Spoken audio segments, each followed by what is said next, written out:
Joining us this morning is Crawford County Commissioner, Mr. Christopher Soff. Good morning. Good to see you this morning. Good morning. Good morning. Sorry I can't be there in person. Well, we appreciate you making time for us, and we know there's a lot going on.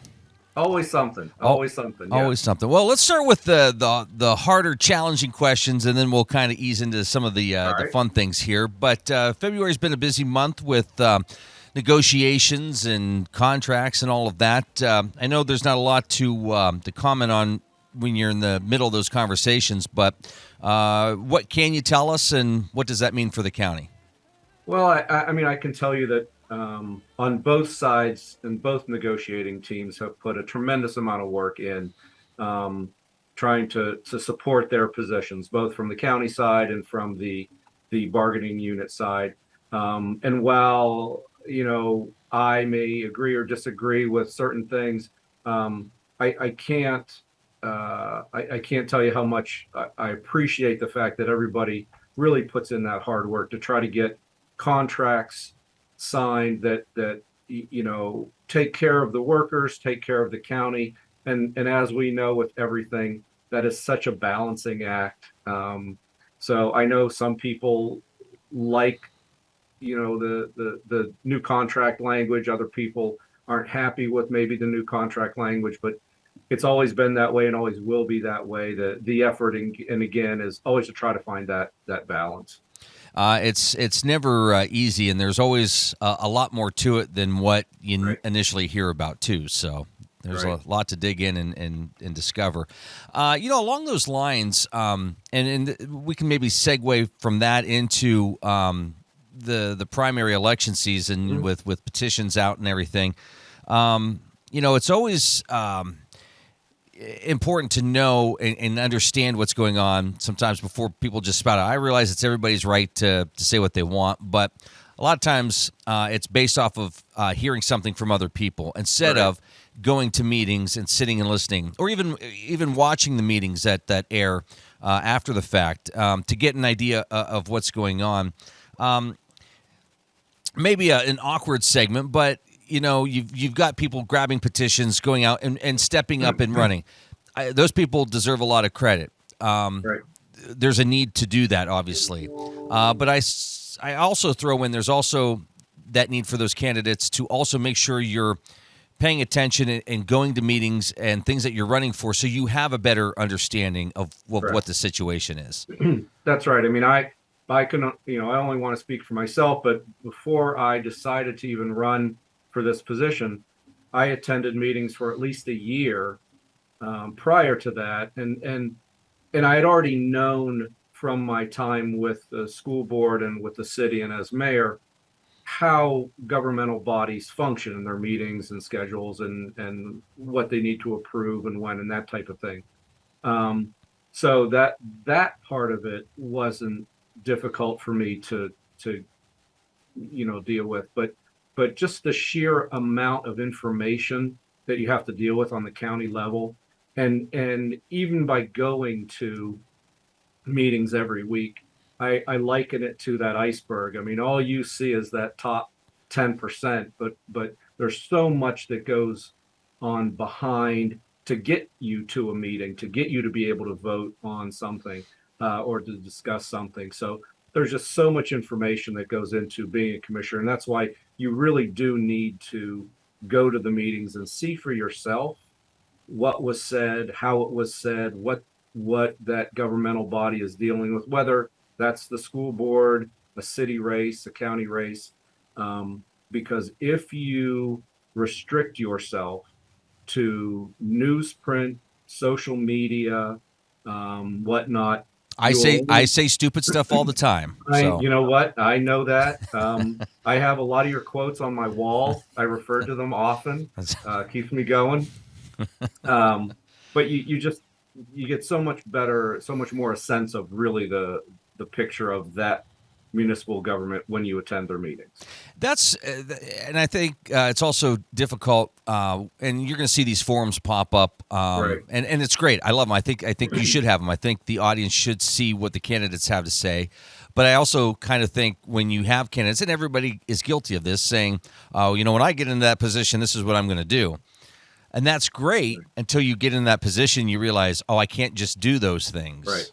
That's exactly right. Because and that's because you just don't know all of the things that go into making that decision. All you see really is the decision being made, and whether you are for or against that decision, you just don't have the liberty, if you will, of knowing what led up to it. So it's very easy, very, very easy for anyone to say, well, I wouldn't have done that. I would have voted the other way, or how can they say this or do that? But without that background knowledge, as to what led you to make that decision, that's why I've never said, I will not do this, or I definitely will do this, and that's a reason why you should elect me. I've always said, listen, there's much more to it than even I know. So allow me the opportunity to get in there, and I promise you that the decision that I'll make will be one that is well thought out and based on the information that's been provided. Um, but you can't not be part of that governmental body and really say what they should or should not have done. So, you know, our meetings are open. Everybody's meetings are open. Join us. Just listen for a while, see how it goes, hear how it goes. Um, it's a great way to get some information about what that governmental body's doing. And with that said, I should also say that because I've heard this from folks who've said, well, maybe I should run, but you know what? I can't make a difference. It sounds like, government's government and I can't do anything. I don't mean to come across like that either, because there's great things that you can do, and you do have a say in a lot of the local conversations and things that affect us locally. So I would never tell somebody not to run and be discouraged by that. And there are people that have run, gotten on a board, and realized, okay, I maybe I can't control that much, so I'm not going to run again, or I'm going to step down, and that's too bad. But what advice would you have for these? Because you've seen these folks come in and out of the courthouse with petitions. What advice do you have for those folks who are running? I would say this is going to maybe sound odd, but we're not always right. Okay, we're not always going to provide the answer that may be best. We think it's the best way to go based on the information we have, based on our experiences, based on our history. But that doesn't mean that's the only perspective on something. That doesn't mean that's the only way that we could have done something. And so I encourage people, you have time and talents that you can share with your community. If you believe enough in your community, whether it's a school, a town, a township, borough, whatnot, bring your time, bring your talents, and show us how you can be an active participant in the future direction of that place that you call community. Again, our answers are based on what we have come to and the reasons that we have, but that doesn't mean that we're the end all be all to anything. And I don't think you should ever look at your local government as the end. That they always, we do have everybody's best interest in mind, but again, that doesn't mean that we're the only perspective that could or should be out there. So you have an idea how things should be run, join, be a part of it, and let those things show. This will be your last go around on the primary side here. Right. And I don't know whether to save this question for after the general election or not, but obviously we've been in a couple years where it's been pretty tense around elections. Mm-hmm. What are you most proud of as we are getting ready to head into the Pennsylvania primary? I guess I would say what I'm most proud of, and this may sound self-serving, but I'm most proud of the county staff who administer these elections. There's so much discussion and so much misinformation and false information being spread on social media and all that kind of thing. There's not conspiracy. There's not fraud. It's just not true. And when those theories get promoted, what they do is they hurt you and me and your neighbor and anybody who's trying to make a positive difference in their community. So I'm so very proud of our staff who keeps their focus on conducting elections the way that we're required to conduct them honestly, with integrity, with the utmost integrity. I have to say that's one of the buzzwords now that everybody's using: election integrity.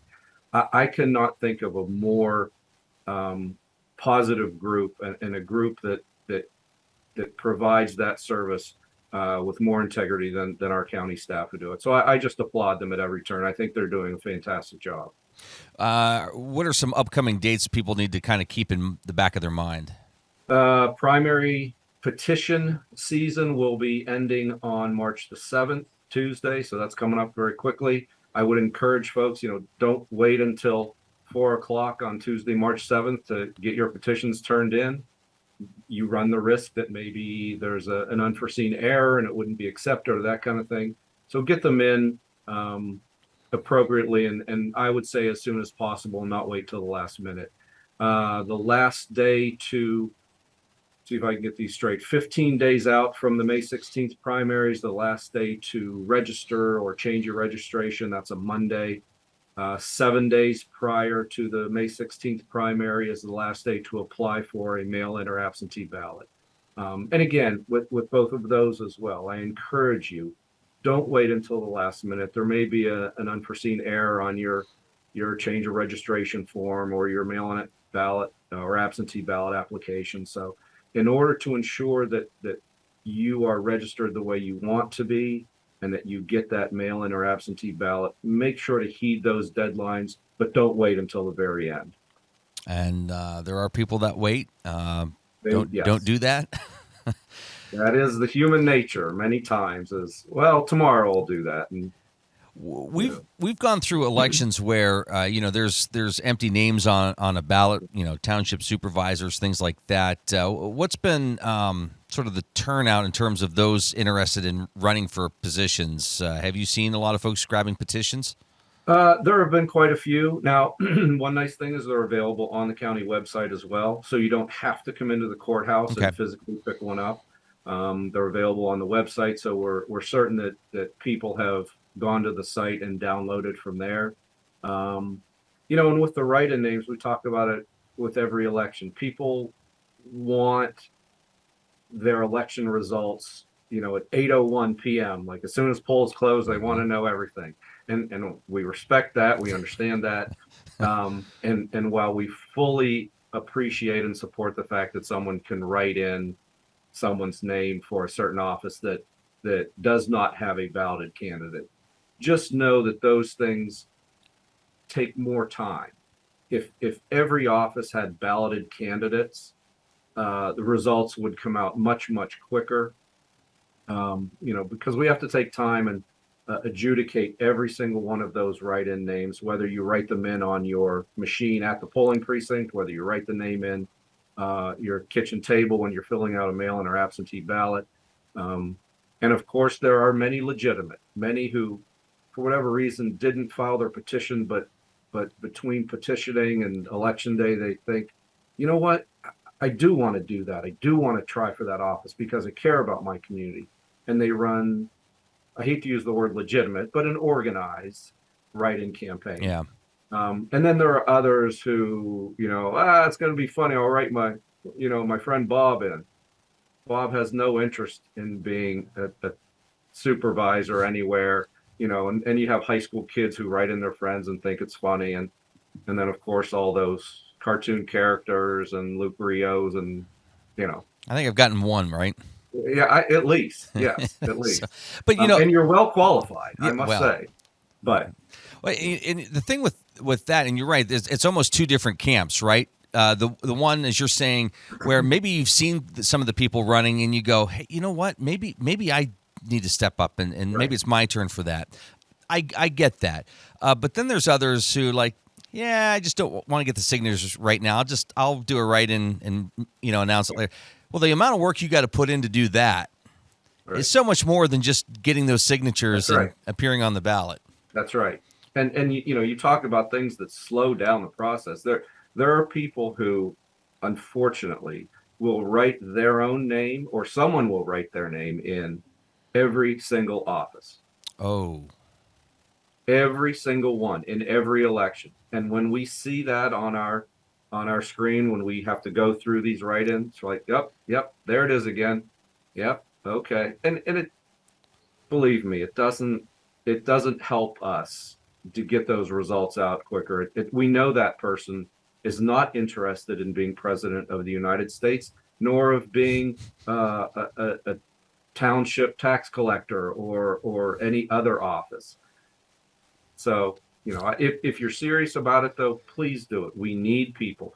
Our entire society does not function if people don't step up and serve their communities in the best way that they can. And if it's not in some elected office, then it can be somewhere else. And we, of course, respect that. You're watching the Morning Drill on Stream Television and on Armstrong's Neighborhood Channel and listening to it on the Allegheny News Talk Sports Network. We have Crawford County Commissioner, Mr. Christopher Soff, with us here this morning. Well, something that was recently announced, I guess, entertainment at the Crawford County Fair. Yes. Kind of talk about the board's discussion and the sort of the feedback you've been hearing. Well, it's mixed. I'll commend the fair board. They put a lot of time and effort into finding acts that they think people will enjoy, booking them. They go to the fair convention every January and seek out some new and exciting entertainment. And they've got a whole week's worth of entertainment, some of it free, that just with your paid admission to the fairgrounds, you get to see some entertainment. Other acts have an entry fee for that in the grandstand or whatnot. No, there are not going to be these $500,000 big name concerts this year in the grandstand. And I know some people are disappointed about that. And the fair board's disappointed too. We're all disappointed that that's not going to happen. However, if you really look at how much money the fair board has lost on those big acts over the last several years, that landscape is completely different now than it was. The fair used to have quite a history of getting Leanne Rimes before she went big, and this other artist before he went big, and that kind of thing. And now with the way that we get our music delivered to us, that you don't always have to go to a concert to see an entertainer and get the music that entertainer is putting out.